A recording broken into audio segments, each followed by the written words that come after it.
ก็กราบสวัสดีกันด้วยนะครับมาพบกับผมนะครับโฟเกมมาเช่นเคยวันนี้เราก็จะมารีวิวตัวเกมไม่รู้เกมอะไรมันคล้ายๆมาริโอเถื่อนแล้วกันนะเดี๋ยว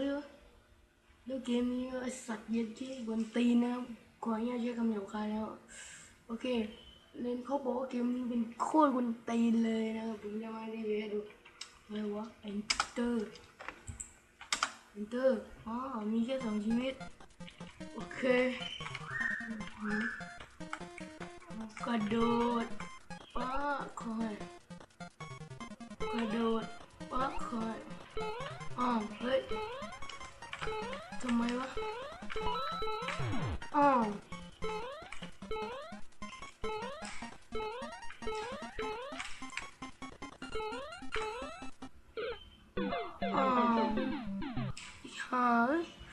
เดี๋ยวจะไปอย่างรวดเร็วนะ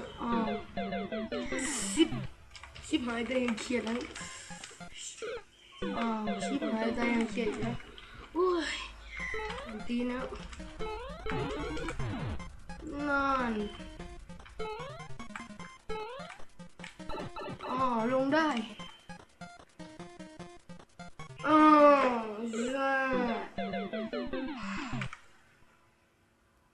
-2เลยจ้ะ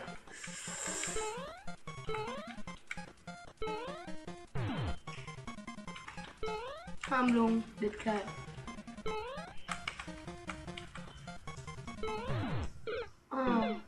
ทำไมวะโอ้ยพาดนี้เฮ้ยจ้ะ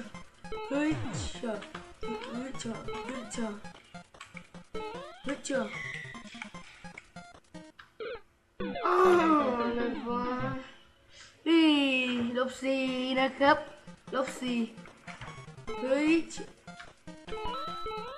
ะ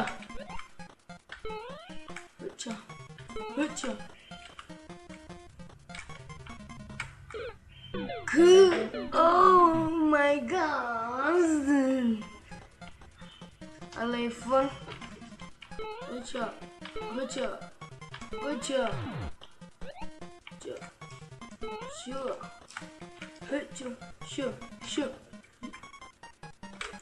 โอ้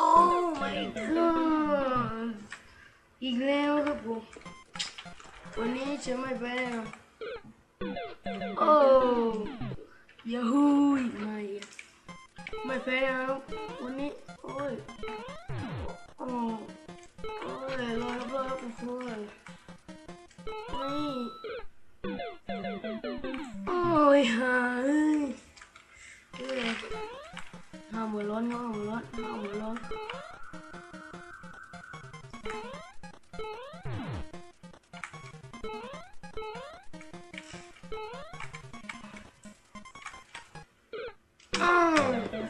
เฮ้ยสบิ๊กบาร์มเล่นความเร็วนี่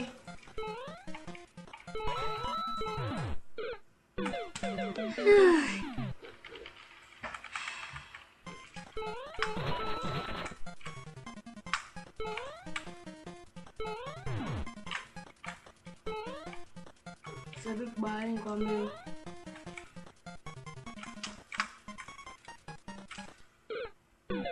เล่นความเร็วก็ไม่ได้เฮ้ย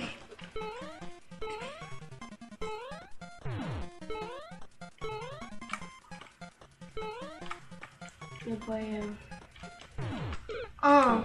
เล่นเกินก็โจมอีกและเรื่องนั้นเนี่ยนี่เลยตรงนี้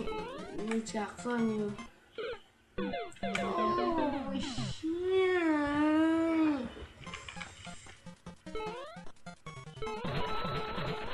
ยิ่งกว่าไบอันผจญภัยอีกนะครับเดี๋ยวผมจะมารีวิวไบอันด้วยกันนี่